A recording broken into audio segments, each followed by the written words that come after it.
आज डिस्कस करेंगे blow moulding और कैलेंडरिंग प्रोसेस के बारे में। जो ब्लो मोल्डिंग प्रोसेस है और कैलेंडरिंग प्रोसेस है वो कैसे काम करती है। ब्लो मोल्डिंग और कैलेंडरिंग प्रोसेस ये प्लास्टिक की प्रोडक्ट बनाने के काम आती हैं। हमारे पास गर्म प्लास्टिक होता है जिसको हम चेंज करते हैं प्रोडक्ट के अंदर या फिर रॉ मटेरियल के अंदर हम इसको चेंज कर सकते हैं। वो कैसे, हम बात करते हैं पहले ब्लो मोल्डिंग की।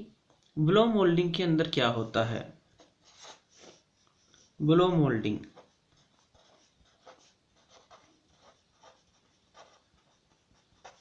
जो ब्लो मोल्डिंग प्रोसेस है इसके अंदर हमारे पास दो डाई के हाफ होते हैं।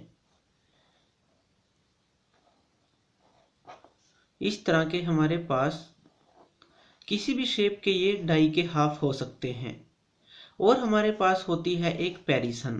पैरिसन मतलब जिसको हम बोलते हैं गर्म प्लास्टिक या फिर रॉ मटेरियल।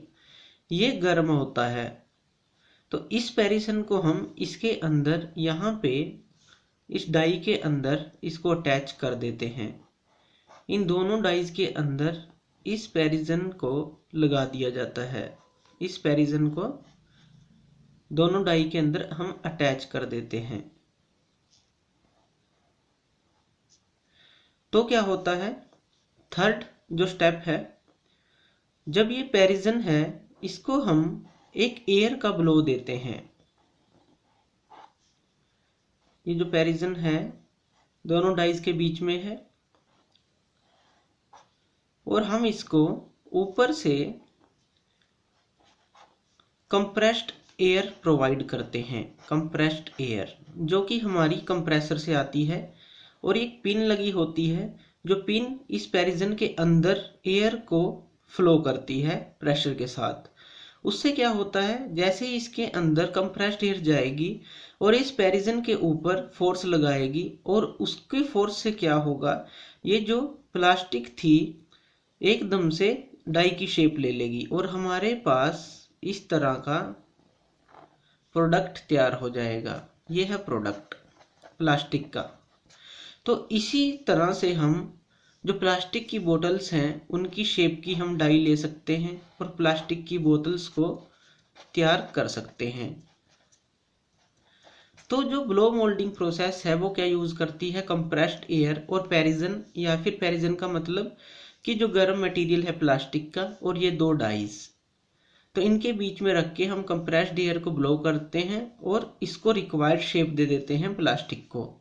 तो ये होती है ब्लो मोल्डिंग। दूसरी जो प्रोसेस है वो है कैलेंडरिंग। कैलेंडरिंग में क्या होता है, जो कैलेंडरिंग प्रोसेस है वो प्लास्टिक की पतली शीट बनाने के काम आती है। इसके अंदर क्या है, हमारे पास रोलर्स होते हैं जिनको हम कैलेंडर रोलर्स भी बोल सकते हैं। काफ़ी सारे हम रोलर यूज करते हैं,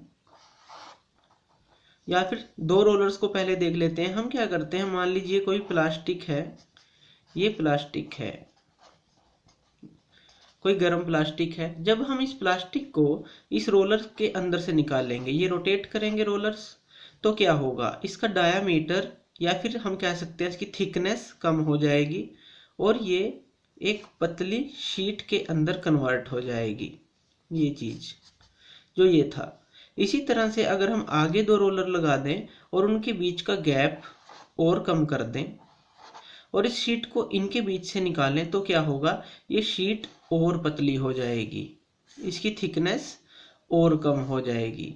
तो इस तरह से अगर हम एक शीट को बनाते हैं, जो प्लास्टिक शीट है, थिन शीट को बनाते हैं ताकि इस शीट को हम आगे प्रोडक्ट बनाने के लिए यूज कर सकें। तो एक तरह का हम रॉ मटेरियल तैयार करते हैं दूसरे प्रोडक्ट के लिए, या फिर डायरेक्टली हम इसका यूज भी कर सकते हैं। तो कैलेंडरिंग के अंदर क्या होता है, हम प्लास्टिक के थ्रू उसको रोलर से गुजारते हैं और उसको गुजारने के बाद उसकी थिकनेस को कम करते करते एक शीट की फॉर्म दे देते हैं। तो इस शीट का हम बाद में यूज कर लेते हैं। तो इसको बोलते हैं कैलेंडरिंग प्रोसेस, प्लास्टिक को शीट के अंदर कन्वर्ट करना। ब्लो मोल्डिंग के अंदर रिक्वायर्ड प्रोडक्ट के अंदर कन्वर्ट करना with the help of compressed air. तो ये थी हमारी ब्लो मोल्डिंग और कैलेंडरिंग। थैंक यू वीडियो देखने के लिए, और ज़्यादा अपडेटेड वीडियोज़ के लिए आप मेरे चैनल लर्न एंड ग्रो पे मुझे सब्सक्राइब कर सकते हैं। Thank you.